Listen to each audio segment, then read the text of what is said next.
গতকাল ইসলামাবাদের যে ঘটনাটা ঘটেছে, ইসলামাবাদের যে ব্লাস্টের ঘটনা, যে বিস্ফোরণ হয়েছিল, আজকে তার দায় স্বীকার করেছে তাহরিকি তালিবান। গতকাল আমরা পাকিস্তানকে বারবার বলতে শুনেছি যে এই হামলার দায় নাকি তারা ভারতের ওপর চাপাতে চেয়েছিল, কিন্তু আজকে একেবারে বিবৃতি দিয়ে তাহরিকি তালিবানের তরফ থেকে তারা এই বিষয়টা একেবারে তুলে ধরেছে। আমি সেইটা একটু দেখাতে বলবো স্ক্রিনে, যে ইসলামাবাদের এই যে ঘটনা, এই গতকাল যে বিস্ফোরণের ঘটনা ঘটেছিল। पुलिस की गाड़ी खड़ी है ना, ये भाईजान धमाका, ये देखेंगे क्या क्या हुआ, ये शायद धमाका हुआ, वो दो हुए हैं। এবং একই সঙ্গে যেটা দেখাবো আপনাদেরকে আমি পরে, যে বিবৃতিটা দেওয়া হয়েছে তাহরিকি তালিবানের তরফ থেকে, আমি একটু দেখাতে বলবো স্ক্রিনে, যে সেখানে বিবৃতি দিয়ে এর দায় স্বীকার করা হয়েছে তাহরিকি তালিবানের তরফ থেকে। এই যে আজ মঙ্গলবার ফেডারেল রাজধানী ইসলামাবাদের সেক্টর G11-এ আমাদের একজন শহীদ মুজাহিদিন কমরেড, এবং তারপরে তার নামটা বলা হয়েছে এবং হামলার কথা একেবারে স্বীকার করে নেওয়া হয়েছে। আমি এইখানে কর্নেল চৌধুরী আপনার কাছে আসবো, যে পাকিস্তান থেকে দাগিয়ে দেবার একটা চেষ্টা গতকাল সারাদিন চলেছিল ইসলামাবাদের এই বিস্ফোরণটা নিয়ে, সেটা আজকে তাহরিকি তালিবান একেবারে স্পষ্ট করে দিয়েছে যে এটা তারাই ঘটিয়েছে। তাহলে পাকিস্তানের এই যে এত লম্ফঝম্প, এত সেনার মুভমেন্ট, তাহলে এটা তো নেহাতি একটা কাকতালীয় ঘটনা যদি পাকিস্তান মনে করে থাকে, তাহলে তো সেটা নয়। তার মানে এদের পিছনে আরো অনেক কিছু ঘটতে পারে, তাহরিকি তালিবান আরো কিছু ঘটাতে পারে। তার জন্য তো পাকিস্তানকে বরং প্রস্তুত থাকতে হবে ভারতের দিকে এভাবে নজর না দিয়ে। দেখুন, তাহরিকি তালিবান পাকিস্তানে কি করবে অথবা পাকিস্তানকে প্রস্তুত থাকতে হবে কি না, সেটা আমি ভারতীয় হিসেবে আমার it is not my concern. সে পাকিস্তান আমার তরফ থেকে বঙ্গোপসাগর অথবা আরব সাগরে কি ডুবে যাক, পুরো রাষ্ট্র আমার তাতে কোনো কারণ। তাদের জন্য এই 4 দশক আমার বহু ভারতীয় ভাই বোনেদের প্রাণ গেছে। ভারতের মাটি এই তাদের রক্তে, আমার ভারতীয় ভাই বোনদের রক্তে লাল হয়েছে। যার প্রধান যারা করেছে সেটা তারা হচ্ছে পাকিস্তানি। তো পাকিস্তানের জন্য আমার এক মুহূর্ত, এক নট ইভেন ওয়ান বিট আমার ওদের জন্য কোনো সহানুভূতি পাকিস্তানের জন্য আছে। দ্বিতীয়ত, আমরা প্রত্যেকে জানি যে পাকিস্তান এই ঘটনাগুলো বারবার ঘটাচ্ছে, একবার নয়। To bleed India by 1000 cuts, এই জিয়া ডক্টরিন এটা নতুন নয়, এবং 4 দশক 5 দশক ধরে পাকিস্তানে জম্মু কাশ্মীর বিশেষ করে, তারপর 26/11 হয়েছে। আমি বারবার বলেছি এই জার্মান বেকারি ব্লাস্ট পুনায় হয়েছে, দিল্লিতে একাধিকবার ব্লাস্ট করেছে, দিল্লিতে পার্লামেন্ট অ্যাটাক হয়েছে, পেহেলগাঁও হয়েছে, উড়ি হয়েছে। আমি যদি শুরু করি তাহলে শেষ হবে না।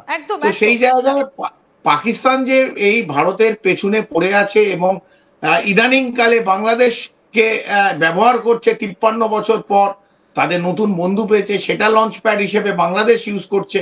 এবং আমি বারবার বলেছি সময়ের অপেক্ষা, পূর্ব সাইডে একটা বড় অঘটন ঘটবে, যা পশ্চিম সাইডে দিল্লি এনসিআর এ হওয়ার কথা ছিল কিন্তু বেঁচে গেছে। একটা বড় দুর্ঘটনা বাংলাদেশের তরফ থেকে হবে। তো এই সমস্ত কিছু লিঙ্ক একটাই জায়গায়, সেটা পাকিস্তানের সামরিক বাহিনী, পাকিস্তানের ISI, এবং তারা এই ঘটনাগুলো ঘটিয়ে যাচ্ছে। পেছন থেকে ভারতকে আঘাত করছে, ভারতকে ভাঙার চেষ্টা করছে। ভারত বিদ্বেষী কিছু লোক যারা 0.5 ফ্রন্ট, তাদের র্যাডিক্যালাইজ করে তাদেরই ভারতের বিরুদ্ধে নিয়ে যাচ্ছে। যেমন এই ডক্টর মডিউল আমরা দেখেছি, 5 জন 6 জন ডাক্তার কিরম ভাবে, কি ভয়ঙ্কর ভাবে ভারতকে ভাঙার চেষ্টা করেছে, সাধারণ ভারতের নাগরিকদের মারার চেষ্টা করেছে। যে ডাক্তার প্রাণ বাঁচায় সে হাজার হাজার ভারতীয়দের প্রাণ নেবার ব্যবস্থা করেছে। সেই জায়গা থেকে আমরা ইতিমধ্যে জানি যে আসিম মুনির, তার কি প্ল্যান, তার কি পাকিস্তানের প্ল্যান। আর আমি আরেকটা জিনিস, আমি বারবার অনেক ভবিষ্যৎবাণী করি, যদিও আমি অ্যাস্ট্রোলজার নয়, বারবার করেছি। আমার একদম আপনার ভবিষ্যৎবাণী একদম সত্যি প্রমাণিত হয়েছে কর্নেল চৌধুরী, কারণ আপনি এর আগে উদ্বেগ প্রকাশ করেছিলেন যে ভারতের বিভিন্ন জায়গায় একটা নাশকতা ঘটানোর একটা চেষ্টা করা হবে।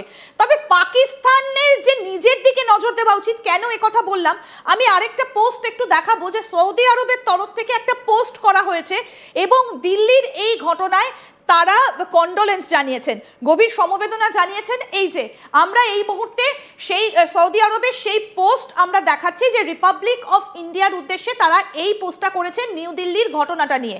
কর্নেল চৌধুরী, আপনি খুব ভালোভাবেই জানেন, কারণ এগুলো আপনি সবসময়ই নজর রাখেন, যে কিছুদিন আগে সৌদি আরবের সঙ্গে পাকিস্তান তারা একটা যৌথ একটা মিলিটারি কাজকর্ম তারা পরিচালনা করেছিল, কিন্তু তাই বলে যে তাদের মুসলিম ব্রাদারহুড হলেও সৌদি আরব যে সত্যের পথেই হেঁটেছে এবং এতে যে পাকিস্তান যথেষ্ট চাপে পড়ে গেল নাকি? না, তারা কিছুদিন আগে একটা প্যাক্ট সাইন করেছিল সৌদি আরবিয়া পাকিস্তান, উভয় রাষ্ট্রে যদি কোনো অন্য রাষ্ট্র তাদের ওপর আঘাত আনে তাহলে উভয় রাষ্ট্রের যার ওপর আসছে অন্য রাষ্ট্র তার জন্য ঝাঁপিয়ে পড়বে, তাকে সাহায্য করবে, সামরিক সাহায্য করবে। এই একটা প্যাক্ট ওদের মধ্যে হয়েছিল। প্যাক্ট হতেই পারে, পাকিস্তানের ওআইসির পার্ট পাকিস্তান, সৌদি আরবিয়া, অন্যান্য যে আরব দেশগুলো আছে তারা সবাই ওআইসি পার্ট। তো এটা ওরা নিজেদের মধ্যে একটা প্যাক্ট সাইন করতে পারে, তাদের জন্য ভারতের কোনো মাথা ব্যথা নেই। ভারতের মাথা ব্যথা হচ্ছে ভারতের সার্বভৌমত্ব যখন প্রশ্ন চিহ্নের মুখে আসবে, ভারতের মাথা ব্যথা হচ্ছে যখন ভারতের 140 কোটির একজন নাগরিকের যদি রক্তক্ষয় হয় পাকিস্তানের জন্য, ভারতের মাথা ব্যথা। ভারতের মাথা ব্যথা হবে যখন ভারতের ইন্টারন্যাশনাল বর্ডারে যদি ট্রুপ অ্যামাস করে পাকিস্তানের তরফ থেকে, ভারতের মাথা ব্যথা। ভারতের মাথা ব্যথা হবে যদি ভারতের মেরিটাইম বর্ডার সেখানে যদি দেখি পাকিস্তান নেভির শিপ ঘোরাঘুরি করছে, ভারতের মাথা ব্যথা। ভারতের মাথা ব্যথা যদি দেখি বাংলাদেশকে বাংলাদেশ লঞ্চ প্যাড হিসেবে ইউজ করে উত্তর পূর্ব আমাদের ভারতের 7টা রাজ্য অথবা পশ্চিমবাংলার ওপর আঘাতের জন্য একটা নাশকতার ছক করছে, ভারতের মাথা ব্যথা। তো সৌদি আরবিয়া কি ভাবছে, পাকিস্তান কি ভাবছে, ওরা ভেবে যেতে পারে। মার্কিন যুক্তরাষ্ট্র কিভাবে পাকিস্তানকে সাহায্য করতে পারে, ওরা ভেবে যেতে পারে।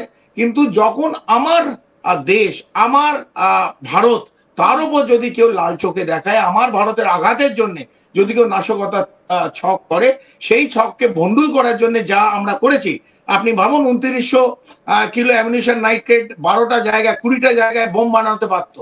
সেই 20টা টাইমার ছিল, 20টা জায়গায় যদি দিল্লিতে লাগিয়ে দেওয়া হতো আর এটা যদি ধরা না পড়তো, আজকে আপনি আর আমি সকালবেলা আজকে লাশ গুনতাম, আমার ভারতীয় ভাই বোনেদের লাশ গোনা হতো, টিভিতে কাউন্টিং হতো কটা লাশ পড়েছে, 1000 না 800 না 500 আমি জানি না।